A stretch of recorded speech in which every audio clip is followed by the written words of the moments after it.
y bueno, ¿qué recursos serían necesarios, ¿no?, para ampliar la cobertura en futuras ediciones, ¿no? Y bueno, ¿cómo se escogieron, mejor dicho, los alimentos que deberían incluirse en esta última edición? Ya. Parte de la respuesta ya le hemos dado, parece que ustedes también deben haber escuchado, pero para esta última edición, bueno, a ver, primero, la edición actual es la que publicamos entre diciembre del 2017 y enero del 2018. Estamos prontas a sacar una nueva edición, ¿no? La edición 11ª. Para esta edición hemos incluido alimentos, algunos alimentos, como alimentos, tomando en consideración las encuestas de consumo o los requerimientos de otras áreas, por ejemplo, las áreas de vigilancia alimentaria y nutricional, las áreas de investigación, las áreas de elaboración de documentos normativos o transferencias tecnológicas. Las otras áreas del Centro Nacional de Alimentación, Nutrición y Vida Saludable, actualmente así denominado, más conocido como CENAM, requieren información para el trabajo que realizan. Entonces, ellos nos alimentan de sus necesidades. Ahí dice, por favor, necesitamos la composición de tal o tal alimento, pero bajo estas condiciones, o tal parte de tal producto, etc. Entonces, eso recogemos como información y, por supuesto, también información que necesitan las autoridades a nivel central. Me refiero al Ministerio de Salud. Ustedes deben conocer, hay una ley, la ley 30.021, ley de la promoción de la alimentación saludable para niñas, niños y adolescentes, más conocida como la ley de los octógonos. Bueno, esa ley, para su aplicación, necesita también información, pero ya no información de alimentos, sino de productos, ¿no? Diferencia de alimentos, perdón, me estoy refiriendo a alimentos naturales, alimentos procesados, y productos ya son elaborados industrialmente. Entonces, lo que nosotros también debemos considerar es eso, las necesidades de todas las instituciones para poder realizar sus actividades, ¿no? Entonces, nos piden, por ejemplo, quiero información de los sucedáneos de leche materna. Requerimos información porque queremos saber qué contienen, nos pueden estar engañando, que tienen mucha azúcar o los alimentos para niños. Ok. Entonces nosotros hacemos una selección y analizamos esos productos, que después van a ir a la tabla. Pero muchas veces, por cuestiones directivas, no ponemos el nombre comercial del alimento, ponemos una descripción del alimento, de tal forma de que uno puede, con la descripción, ubicarse aproximadamente qué alimento es, ¿no? Por ejemplo, si yo pongo leche fortificada con DHA y ARA, ya, me hace recordar a una leche que venden en el mercado, ¿no? Que tiene DHA, ya esa debe ser. Pero hacemos el análisis y ahí lo ponemos, ¿no? Confirmamos si contiene lo que dice que contiene, verificamos que los valores estén dentro de los márgenes establecidos, no para sancionar, porque nosotros no sancionamos, solamente nosotros informamos, damos la data de información, qué contiene. Entonces, de esa manera podemos escoger los alimentos, ¿no? Por necesidades de las entidades que trabajan dentro del SENAM o del sector, ¿no? El Ministerio de Salud.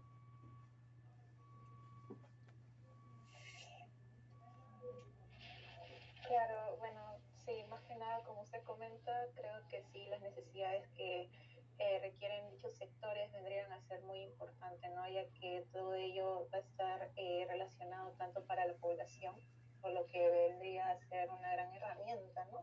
Tanto para dichas entidades como para los peruanos, ¿no? La tercera pregunta, ¿podrías pasar a la diapositiva? Bien. ¿Por qué la última tabla de composición de alimentos no presenta todos los alimentos de consumo el análisis? Bueno, uno, como ya lo mencioné, no podemos analizar todos los alimentos por falta de presupuesto.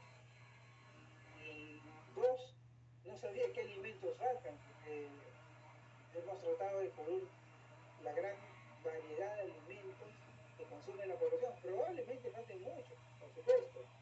Estamos hablando de alimentos. Lo que sí va a faltar seguramente son productos, porque, a ver, las tablas, para hacer un símil con otras tablas, las tablas norteamericanas, ¿no? Las tablas norteamericanas de composición, claro, son tablas, estamos hablando del país más poderoso del planeta, ¿no? Donde tiene seguramente todos los recursos y todos los laboratorios para hacer los análisis. Ellos tienen su tabla muy grande con muchos alimentos, o la tabla Gran Bretaña, que también tiene un alimento, son como 10.000 alimentos, cada tabla tiene así como 10.000 alimentos y productos. Si ustedes se toman el tiempo de mirar, muchas de las composiciones o muchos de los alimentos, digamos, que aparecen ahí, son productos. ¿Por qué? Porque la dieta estadounidense de la mayoría de la gente, todo viene enlatado, en lata, en caja, en sobre, en bolsa, qué sé yo, ¿no? Entonces ellos tienen que analizar todo eso porque la industria se los exige para poder dar ese registro sanitario, para poder sacar el informe de la composición nutricional, etcétera, tienen que analizarlo y esa información va a una tabla. En cambio, en nuestro país, la mayoría de nuestra dieta está compuesta por alimentos naturales, ¿no? Y es lo que se consume. Entonces, si es que hay algunos alimentos que no están, que consume la población y no están en la tabla, para eso están los usuarios que nos permiten identificar esos alimentos. Si ustedes, por ejemplo, alguno de ustedes, cualquiera, conoce un alimento que se consume en la población y no está en la tabla, nos hace saber, ¿no? Pueden mandar un correo, nos pueden escribir, pueden indicar, por ejemplo, algún colega me escribió de Arequipa, ¿no? Iván, acá pues, está comiendo una planta que crece así, que crece así y se utiliza para acá. Podrán analizarlo. A ver, dame las características de la planta, vamos a caracterizarla, porque tampoco se trata de, me parece que esta planta no está en la tabla y de pronto sí está. Hay muchos alimentos que están en la tabla y nos dicen, no, está en tu tabla, búscalo bien, pues le digo, no, ahí debe estar, y lo han encontrado. Entonces, seguro que hay algunos alimentos, o muchos, que se consumen y no están en la tabla. No te podría indicar cuáles son, porque nosotros lo identificamos en la medida que los usuarios o las necesidades nos las hagan llegar, ¿ya? Y para el análisis, ¿qué se requiere? Bueno, se requiere presupuesto. Más o menos, si queremos hacer un análisis completo, con muestreo, con análisis, con todo, más o menos estará pues unos $3.000, ¿no? En cifras, en dólares, unos 10.000 soles, quizás, ¿no? Para hacer el análisis de un alimento, nada más, y con los componentes que ya están en la tabla. Incluimos ácidos grasos, ¿no? Lo interesante actualmente es que hay varios laboratorios en el país privados, aparte de los laboratorios públicos, y la competencia y la implementación de los laboratorios con equipos modernos, con reactivos diferentes, ha hecho que todo esto baje un poquito los costos, ¿no? Antes sería de pronto mucho más caro. Ahora, más o menos se necesita presupuesto unos 10.000 soles para tener un análisis completo de un alimento. Eso es lo que se requiere, dinero. Porque laboratorios hay. Métodos también. Bien, como menciona, bueno, hay un gran proceso por detrás, ¿no? De poder analizar cada alimento, ¿no? De la tabla y que es muy imprescindible el hecho de tener en cuenta el presupuesto, ¿no? Porque de por sí, como usted comenta, es muy probable de que, bueno, es seguro de que tenemos muchos laboratorios, solo que falta la inversión, ¿no? Bien, la cuarta pregunta, que al momento de recopilar actualizar los datos de la composición de los alimentos, ¿cuáles fueron los principales desafíos que enfrentaron?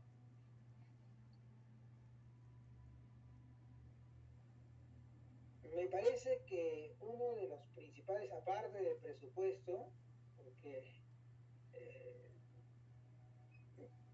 haciendo un pequeño paréntesis, la pandemia ha hecho que el presupuesto en general del Estado sea reutilizado en diferentes áreas para poder resolver problemas que quedaron pendientes. Y hay una disminución bastante sustantiva en los presupuestos del Estado para muchas actividades, ¿no?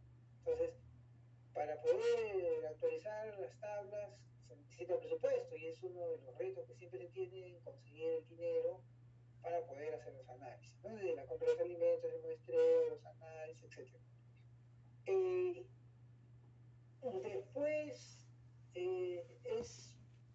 yo creo que sí es un reto buscar o seleccionar los alimentos, ¿no? ¿Qué alimentos vamos a analizar en esta oportunidad? A pesar de que tenemos pedidos de diferentes, digamos, áreas y entidades del mismo Ministerio de Salud, Senado, etcétera, y al no haber tanto presupuesto, tenemos que elegir qué alimentos analizar o qué datos actualizar, ¿no? Nos piden, hoy no tienen esta información, o nosotros también, por supuesto, no solamente es pedido, sino nosotros revisamos nuestra tabla y vemos qué falta actualizar, ¿no? Por ejemplo, tenemos datos prestados de otras tablas. ¿Sabes qué? ¿Qué te parece si esta vez incluimos esos alimentos en la nueva propuesta de plan y sacamos esos alimentos, esos datos de los alimentos prestados, ¿no? Entonces, pero eso también es un reto porque a veces el alimento no se consigue, es más difícil conseguir, es más complejo su traslado, etcétera, ¿no? Esos serían retos y lo que nosotros también hacemos para poder actualizar es mirar publicaciones, ¿no? Vemos las publicaciones, echamos mano a las tesis, por ejemplo, ¿no? Hay tesis de diferentes profesionales, de diferentes profesiones, tesis de pregrado, de posgrado, donde hacen análisis de alimentos. Entonces hay que revisar si los resultados o los análisis ahí indicados cumplen con los requisitos mínimos para poder ser incorporados a la tabla. O sea, no es que yo los tomo y los pongo, tiene que ser un proceso previo de análisis de toda la información. Hay pautas para eso, ¿no? Justo una colega de ahí de la Escuela de Nutrición de San Marcos, hace unos años hizo un trabajo y yo le escribí, por ejemplo, parte de eso, ¿no? Escribirle al autor y decirle, hacerle preguntas que te aseguren que su información puede ayudarte a incorporarse a la tabla, ¿no? Entonces, eso, digamos, serían los retos principales o las formas como actualizamos los datos. Claro, como usted menciona, en nuestro país hay una alta gama de alimentos y que es muy probable de que varios requieran saber, conocer, ¿no? La composición de tales alimentos. Y bueno, la disponibilidad vendría a ser otro de los grandes retos, como usted menciona, ¿no? Actualmente también de varios alimentos que bueno, es muy difícil conseguir también y que se requieren de mucha investigación por detrás, ¿no? Bien, en cuanto a la siguiente pregunta, que es la quinta, si no me equivoco, la colaboración internacional en estos proyectos siempre va a jugar un rol muy importante, ¿no? ¿Podría comentarnos sobre la relevancia de estas colaboraciones en las actualizaciones de la tabla de composición y cómo impactan en la calidad de los datos que se van a recoger? Claro. Hace un momento también hablé de la red de laboratorio, no de laboratorio, red de tablas de composición de alimentos, ¿no? Hay una red latinoamericana y una red mundial de tablas de composición de alimentos. La red latinoamericana es conocida como Latin Foods, ¿no? las tablas de composición de alimentos para América Latina, a la cual nosotros pertenecemos. Y a su vez hay una red internacional. Estas redes, como su nombre indica, son regionales. Hay red Asia Foods, hay Europa Foods, African Foods, que son diferentes. Y después se une en la Infoods, ¿no? Es una red internacional de tablas de composición de alimentos que establecen, digamos, pautas directivas mínimas para que las actualizaciones y la incorporación de datos puedan seguir esas pausas, esas directivas, y que aseguren que la información que está en las tablas de composición mantiene una calidad adecuada, ¿no? Participamos en cursos, ¿no? Hay cursos en los cuales justamente tratamos estos temas, ¿no? El tema de la calidad de los datos, desde el punto de vista de compiladores, ¿no? Para esto hay grupos que se forman, grupos de analistas o desarrolladores de base de datos, otros que se llaman compiladores de datos, y otros son los usuarios. Unos analizan, otros compilan y otros usan, ¿no? Digamos, hay estos tres grandes grupos dentro de las Latin Foods. Entonces nosotros participamos de estos grupos, o bien como compiladores, o bien como analistas, ¿no? Entonces, continuamente hay esta red de actualización y que nos ayuda, pues, a mantener la calidad de la información que ponemos en tablas de composición, ¿no? Por supuesto que nadie es perfecto, y probablemente las tablas vayan a encontrar de pronto alguna otra información que pueda confundir, que parezca errada, pero estamos justamente para corregir o para informar de lo que ustedes puedan observar en las tablas y necesiten aclarar, ¿no? Eso también forma parte de nuestra actuación, nuestro actuar, ¿no? Entonces sí hay bastante relevancia, y como digo, hay redes que se encargan de los análisis y de los métodos de ensayo, ¿no? Entonces van a actualizarse los métodos, van a comparar, qué sé yo, y eso va a servir para que los métodos puedan mejorar y podamos tener mejores resultados. Y los datos de composición, también en base a que los investigadores, los tesistas, etcétera, puedan utilizar estos métodos de la mejor forma para que los datos sirvan a las tablas de composición, ¿no? Entonces, es importante el tema de la interrelación que hay con los países o con grupos que se dedican al mismo tema de tablas de composición de alimentos. Sí, bueno, como usted mencionaba ya, por último, es muy importante la relación que tenemos nosotros como con agrupaciones, no tanto como las Latin Foods como las Infoods. Y bueno, de esta manera esta asociación va a permitir de alguna forma mejorar en la calidad de la actualización de la tabla de composición, por lo que es muy aprovechable, ¿no? Bien, ahora la sexta pregunta. En comparación con otras bases de datos internacionales, ¿qué características hacen que la tabla de composición de alimentos de nuestro país se destaquen o tengan una ventaja en particular? Indudablemente, las tablas peruanas de composición de alimentos tienen información de datos de alimentos de producción nacional. Es decir, son alimentos que han sido cultivados en nuestras tierras, alimentos de animales que han sido obtenidos de, digamos, nuestra producción nacional, ¿no?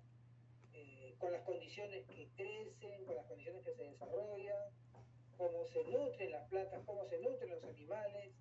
Todo eso hace que la información de nuestras tablas sean, digamos, más útiles para nuestra información. Por supuesto que también hay alimentos importados, ¿no?, que consumimos, pero la gran mayoría de alimentos que consume nuestra población es propia, ¿no? Son variedades propias, solamente para, digamos, una comparación. Ustedes conocen la maca, ¿han escuchado hablar de la maca? ¿Sí? La maca es un tubérculo andino que crece en zonas muy altas de nuestro país, ¿no?, zonas montañosas altas. Se nutren de suelos muy especiales, con mucho mineral, resisten bajas temperaturas, etc. Cuando se empezó a utilizar la maca, o a analizar la maca ya no solamente con fines nutricionales, no sé, su composición, sino se buscó algunos elementos adicionales como algunos polifenoles o algunos componentes fitoquímicos que le dan ciertas características a la maca, los chinos se la llevaron, ¿no? Como acá se llevan muchas plantas, están por toda parte del mundo, en viveros, pero no crecen o no tienen las mismas condiciones y cualidades que como crecen nuestras tierras, ¿no? Entonces se lo llevaron, los chinos hicieron crecer, pero no encontraron la misma, digamos, potencia y las mismas cualidades fitoquímicas de nuestra maca acá, ¿no? Entonces, sí, pues, hay ventajas desde el suelo, desde las variedades, de las semillas y de la variedad, pues, ¿no? De nuestro país, como todos sabemos, es mega diverso en climas, en suelos y en plantas y en animales, ¿no? Probablemente en otros países también. Los limones de acá son muy especiales, ¿no? Todo el mundo lo dice. Uno va a comer ceviche acá en nuestro amigo país del norte, en Ecuador, y sus limones parecen naranja, pues unos, o en Centroamérica o en Estados Unidos, cuando ven cualquier video, ustedes ven un ceviche hecho en otro sitio, unos limonazos y grandazos, ¿no? Pero de pronto no tienen pues las mismas condiciones de nuestros limones, ¿no? Que son más chiquitos, que son más ácidos y probablemente puedan tener hasta más ácido ascórbico, ¿no? No he hecho la comparación con otras bases de datos, o sea, no me he dedicado a hacer información comparativa, que podría ser un estudio interesante, estudios comparativos de la composición de ciertos alimentos, ¿no? Para que ustedes puedan hacer una investigación ahí, solamente para ver su composición. Por supuesto, ¿qué más? Otros datos, ¿no? Entonces, sí hay una ventaja porque son nuestras tablas, ¿no? Son nuestros alimentos. Claro, es bien cierto de que nuestro país es muy rico, tiene una mega diversidad en cuanto a alimentos, tanto de origen animal como vegetal, y eso lo hace enriquecedora nuestra tabla, de cierta forma, al igual que podemos obtener los datos con mayor certeza debido a, por ejemplo, el desarrollo de los cultivos, ¿no? De que es muy diferente que sea de manera internacional a como es en nuestras tierras, ¿no? Acá en el Perú. Bien, la séptima pregunta. Ok. ¿Con qué frecuencia considera usted que se deberían realizar actualizaciones de las tablas de composición de alimentos para mantenerlas vigentes y útiles? A ver, nosotros planteamos actualizaciones no con mucha frecuencia, porque para actualizar una tabla tú esperas, digamos, una cantidad de alimentos nuevos que ingresen a la tabla, ¿no? No vas a actualizar todos los años, voy a actualizar mi tabla, ¿y qué has hecho? No, he puesto un par de alimentos nada más, o he actualizado unos 10 datos. Es muy poco, ¿no? Pero nosotros en la práctica estamos siempre buscando actualizar la información. No las publicamos, pero sí las vamos actualizando. Es decir, vamos obteniendo nuevos análisis, nuevos datos. Estimo que no se puede actualizar con mucha frecuencia tampoco, porque pónganse ustedes en el caso de los investigadores, o de los que hacen una encuesta, los que hacen vigilancia alimentaria. Los que hacen vigilancia planifican la vigilancia del consumo, por ejemplo, de alimentos, tienen que hacer toda una primera parte de plan, que puede llevar 2, 3, 4 meses, conseguir los recursos, hacer la parte logística, conseguir los encuestadores, hacer la capacitación, luego ir al campo y levantar información. Toda la información que levantan después tienen que ponerlas en la base. Todo ese tiempo que ha transcurrido puede pasar un año a veces, ¿no? Y después con toda esa información la van a empezar a analizar y ahí necesitan las tablas de composición de alimentos, ¿no? Entonces, empiezan a trabajar con la tabla y resulta que al siguiente año hay una nueva actualización. Ya y puede ser que hay algunas cosas, algunos alimentos que han cambiado, ¿no? No es muy frecuente, pero puede ser. Entonces ya un ratito voy a conectar mi laptop. Sus datos aparentemente ya no van a ser los mismos. Entonces, no es tan frecuente. Nosotros lo hacemos más o menos cada 5 años, estamos sacando una nueva edición, ¿no? Es nuestra forma de ver. Para que en ese tiempo puedan, todos los que requieren la información puedan haber utilizado la data y por supuesto aquellos que van a hacer una nueva respuesta o un nuevo producto, qué sé yo, podrán echar mano de la nueva. O sea, la frecuencia también va a estar dada por los recursos, definitivamente. Como es un tema clave, ¿no? No es muy barato incorporar datos, o sea, análisis, entonces tenemos que ir sumando o acumulando información para poder después publicarla, ¿no? Por eso la frecuencia que tenemos nosotros aproximadamente 5 años. Pero sí, ojo, una de nuestras ideas es, si ya lo tenemos una tabla en línea, o sea, de manera más fácil de acceder, entonces, ¿me escuchan? ¿Sí? Sí se escucha.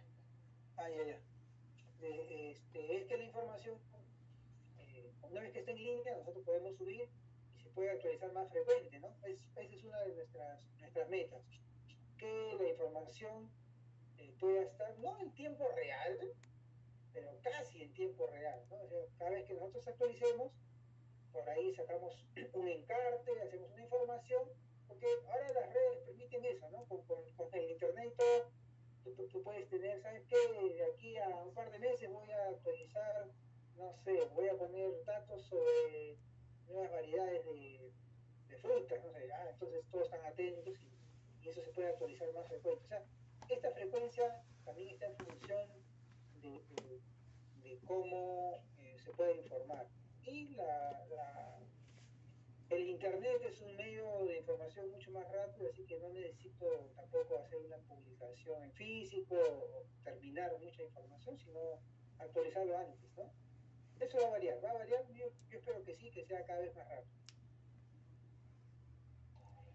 Claro, ahora tenemos como el apoyo de la tecnología, ¿no? Y que bueno, ya no es tan necesario o obligatoriamente poder sacar con mayor frecuencia las tablas físicas, sino también podemos actualizar los datos mediante tablas de forma digital, ¿no?